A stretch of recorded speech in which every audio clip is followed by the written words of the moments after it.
నమస్తే, నేను ఆదిత్య. ఒక వ్యక్తి పర్సనల్ లోన్ తీసుకుంటే బెటరా, గోల్డ్ లోన్ తీసుకుంటే బెటరా? ఒకవేళ గోల్డ్ లోన్ తీసుకోబోతున్న వాళ్ళకి ఆర్బీఐ కొత్తగా ఒక ఆఫర్ ఇవ్వబోతుందంటూ ఒక అంశం అయితే వినిపిస్తుంది.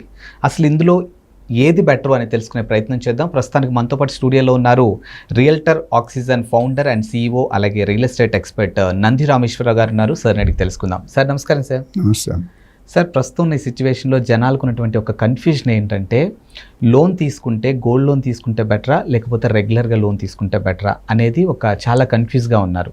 ఒకవేళ గోల్డ్ లోన్కి వెళ్తే మాత్రానికి ఆర్బీఐ నుంచి ఒక స్పెషల్ ఆఫర్ అంటే ఒక అంశం కూడా వినిపిస్తుంది. మరి దీని గురించి మీరు ఏం చెప్తారు సార్?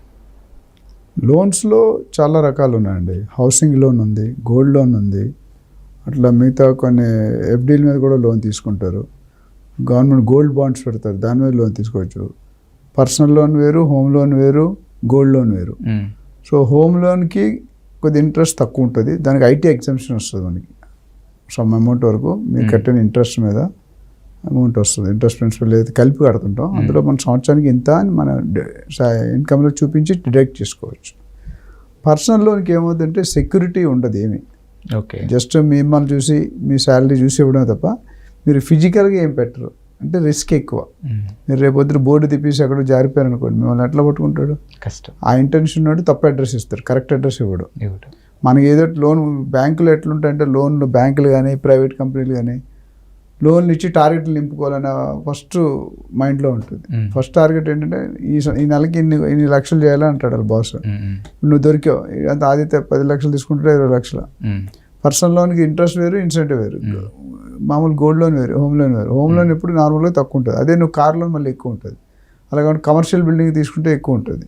సో బ్యాంక్ వాళ్ళు ఆర్బీఐ ప్రకారం రకరకాల రూల్స్, రకరకాల ఐటమ్స్కి రకరకాల ఇంట్రెస్ట్ రేట్స్. ఓకే, అందులో కూడా ఫిక్స్డ్, వేరియబుల్ ఉంటుంది, ఫ్లెక్సిబుల్ అని. అంటే దానికి అర్థం ఏంటంటే, ఇప్పుడు నువ్వు లోన్ తీసుకున్నావు, హోమ్ లోను 20 సంవత్సరాలు తీసుకున్నావు, ప్రస్తుతానికి 7.5% ఉంది. రేపు పొద్దున పెరగొచ్చు, తగ్గొచ్చు. నువ్వు ఫిక్స్డ్ అనుకుంటే ఇదే ఉంటుంది, తగ్గినా పెరిగినా. ఫ్లెక్సిబుల్ అన్నావు అనుకోండి, అక్కడ ఉన్న రేటు కూడా మారిపోతుంది, తగ్గితే తగ్గిపోతే, పెరిగితే పెరిగిపోతుంది. మొన్న ఒకసారి 4.55 దాకా వెళ్ళిపోయింది. ఓకే, ఆ బెనిఫిట్. కానీ ఒకసారి ఎక్కువ పెరుగుతుంది, అప్పుడు తగ్గుతుంది కూడా. ఆర్బీఐ ప్రకారం రెపో రేట్ అంటే దాన్ని బట్టి పెడతారు. సో అది ఒక అంశం. Flexible, floating. అర్థం. ఫ్లెక్సిబుల్ అంటే మారుతుండలో మారుతుంటుంది. ఫిక్స్డ్ అంటే నువ్వు తీసుకునేవాడు ఎంత ఉందో చివరి వరకు అంతే ఉండాలి. ఓకే, అది ఒకటి. రెండోది, హోమ్ లోన్లో ఎప్పుడు కూడా రిస్క్ ఎక్కువ ఉంటుంది. ఒకటి, ఇంట్రెస్ట్ రేట్ ఆల్మోస్ట్ డబుల్ ఉంటుంది హోమ్ లోన్కి. 16 to 18%. హోమ్ లోన్కి ఎంత ఉంటుంది? 8 to 9% ఉంటుంది. మనకి ఏదైతే ఇస్తాడు, మనకి సేవింగ్స్లో 4% ఇస్తాడు, ఎఫ్డీలో 7% ఇస్తాడు. సో దాని మీద ఎక్కువ వేసుకొని హోమ్ లోన్ ఉంటుంది, అదేం తక్కువ ఉంటుంది. కానీ పర్సనల్ లోన్కి అలా కాదు. ఇక్కడ హోమ్ లోన్ నువ్వు కట్టలేదు అనుకోండి, ఇక్కడ మార్టిగేజ్ ఉంటుంది కదా, ప్రాపర్టీ ఉంటుంది, అమ్ముకొని తీసుకుంటాడు. అక్కడేం తీసుకుంటాడు? అందుకని ఆ రిస్క్ ఫ్యాక్టర్ ముందే కవర్ చేస్తాడు. ఇప్పుడు పళ్ళు వ్యాపారం ఉందనుకోండి, అరటి పళ్ళు, మీరు చూస్తే రోజంతా ఒకటే రేట్ ఉంటుందా? ఎందుకు? అది కస్టమర్స్ని బట్టి, మన సేలింగ్ బట్టి కాదు, పండు లైఫ్ బట్టి ఉంటుంది. ఫస్ట్ పొద్దుట అమ్మగానే కాయల్లా ఉంటాయి, ఆల్మోస్ట్ కొద్ది 10 గంటలకు కానీ కొద్ది రంగు వస్తుంది, మధ్యాహ్నం కరెక్ట్ ముగ్గుతుంది, 3 గంటలకు కొద్దిగా లైట్ బ్లాక్ స్పాట్స్ వస్తాయి, ఈవినింగ్ బ్లాక్ అయిపోతుంది. సో పొద్దుట డజన్ 80 రూపాయలకి అమ్మితే సాయంత్రం 20 రూపాయలకి అమ్మేస్తాడు. ఎందుకంటే బండి ఖాళీ చేసుకొని వెళ్ళి రాత్రి ఉంటే పని చేస్తాయా? పని చేయ. సో ఫ్రూట్స్ ఏవైనా దాని లైఫ్, షెల్ఫ్ లైఫ్ అంటారు. షెల్ఫ్ లైఫ్ అంటే తెలుసు కదా, ఆ వస్తువు ఎంతకాలం. ఇప్పుడు ఐస్ క్రీమ్ షెల్ఫ్ లైఫ్ ఎంత? తక్కువ ఉంటుంది, బయట పెట్టామంటే 1 గంట కరిగిపోతుంది, right? News paper shelf life ఎంత? 5 minutes. దాని తర్వాత ఎవరైనా చూస్తాడా? పేపర్ పొద్దుట వస్తుంది, టీ తాగుతూ కాఫీ తాగుతూ చదువుతాం. అలా ప్రతిదానికి ఒక షెల్ఫ్ లైఫ్ ఉంటుంది. అదేవిధంగా ఇక్కడ అరటిపల్లి, ఇక్కడ కూడా అలాగే ఉంటుంది అన్నమాట. మీరు ఎంత తీసుకుంటున్నారు, ఎంత కట్టారు, ఎంత కట్టబోతున్నారు, రైట్? సో పర్సనల్ లోన్కి గోల్డ్ లోన్కి కంపేర్ చేస్తే డెఫినెట్గా పర్సనల్ లోన్ ఎక్కువ ఉంటుంది. వీలైనంత నేనైతే ఫస్ట్ లోన్లే అవాయిడ్ చేయమంటా. లోన్ లేకుండా మనిషి వస్తే కొద్దిగా పీస్ ఆఫ్ మైండ్ ఉంటుంది. లోన్ కట్టాలని కడుతూనే ఉంటాం. పర్సనల్ లోన్ తీసుకుంటా ఆ ఇంట్రెస్ట్ కట్టడానికి ఇప్పుడు మన గవర్నమెంట్లో ఎట్లా ఉన్నారు, అప్పులు ఉన్నాయి, ఇంట్రెస్ట్ కట్టడానికి మళ్ళీ అప్పులు చేస్తున్నారు వరల్డ్ బ్యాంకులో. ఇప్పుడు ఏపీకి 10 లక్షల అప్పులు ఉన్నాయి, 10 లక్షల కోట్లు. తెలంగాణకి 7 లక్షల కోట్లు అప్పు ఉంది. సో కడుతూనే ఉన్నారు, ఇంకా పెరుగుతూనే ఉన్నాయి. ఎవరి సీఎం వచ్చాక అప్పులు తీసుకున్నాడానికి క్లియర్ చేయట్లే, ఖర్చులు పెరిగే స్కీమ్స్ ఉన్నాయి, ఇవన్నీ కూడా. సో ఈ రెండింటికి కంపేర్ చేసి డెఫినెట్గా గోల్డ్ లోనే బెటరు. ఎందుకంటే మీకు రిస్క్ తక్కువ, ఇంట్రెస్ట్ రేట్ తక్కువ. అదేవిధంగా గోల్డ్లో ఒక అడ్వాంటేజ్ ఉంది. ఇప్పుడు నువ్వు సపోజ్ 5 years బ్యాక్ తులం రేట్ ఎంత ఉంటుంది? మేబీ 50లో ఎంత ఉండేది, 50-48 ఉండేది. ఇప్పుడు ఎంత ఉంది? 77 అయింది 24 క్యారెట్. అంటే almost close to double. So నువ్వు తీసుకున్న లోన్ ఎప్పుడు తీసుకుంటావు? 48 అప్పుడు 50 అప్పుడు తీసుకున్నావు. అప్పట్లో 50% ఇచ్చాడు, ఇప్పుడులో 50% ఇంకెక్కువ వస్తుంది కదా. అందుకని ఒక టాప్అప్ అనే వర్డ్ వాడతారు. ఇప్పుడు బ్యాంక్ వాళ్ళు చాలామంది ఏం చేస్తున్నారు, టార్గెట్లు ఫిల్ చేసుకోవడానికి వాళ్ళు ఏం చేస్తున్నారంటే ఈ లోన్ వాల్యూ గోల్డ్ వాల్యూ పెరుగుతుంది కాబట్టి పాత లోన్ కట్టుకుంటారు, ఇంకొక లోన్ ఎడిషనల్ లోన్ ఇస్తున్నారు. ఎందుకు? ఈ పెరిగిన వాల్యూకి. అంటే 50,000కి సపోజ్ 50% 25,000 వస్తుంది. అదే 80,000కి 50% ఎంత? 40,000 వస్తుంది. సో ఈ టాప్అప్లో ఎక్స్ట్రా ప్రతి బ్యాంక్ ఒక నామ్ ఉంటుంది, వస్తువు బట్టి దాని ఏజ్ బట్టి ఇవన్నీ గోల్డ్ క్వాలిటీ ఎంత ఉంది, మిగతా కాపర్ ఐరన్ ఇవన్నీ ఎంత అది చూసి చెప్తారు.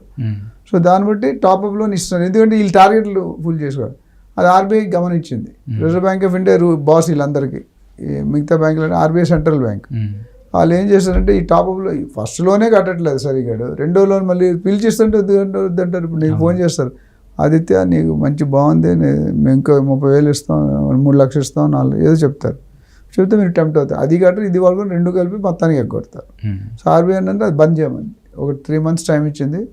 ఫస్ట్ లోన్ క్లియర్ కాకుంటే సెకండ్ లోన్ ఇవ్వకండి, వాల్యూ పెరిగినా అది మీకు సంబంధం లేదు అని కొత్తగా ప్రతిపాదించారు. ఇంకా ఇంప్లిమెంటేషన్ రాలేదు, స్లోగా వస్తుంది. అప్పుడు ఏమవుతుందంటే బ్యాంకులు టార్గెట్ ఇంపార్టెంట్ కదా, కస్టమర్ రికవరీ ఇంపార్టెంట్. రికవరీ కాదు బ్యాంకులు ఏమైతే కుదేలైపోతాయి.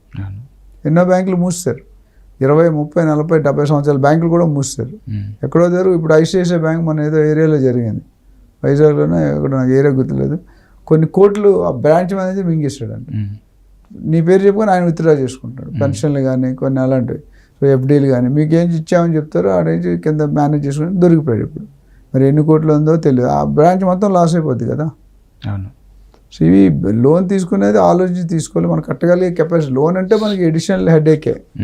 అంటే వాడు ఫ్రీ. ఇప్పుడు నాకు ఫోన్లో వస్తుంటాయి, సార్ మీ ప్రొఫైల్ బాగుంది, మీ బ్యాంక్ బ్యాలెన్స్ బాగుంది, మీకు 3 కోట్లు లోన్. నాకు అక్కర్లేదు 3 కోట్లు ఎందుకు, నాకు ఇస్తాడు 3 కోట్లకి 3 లక్షలు నెలకు కట్టాలి కదా నేను.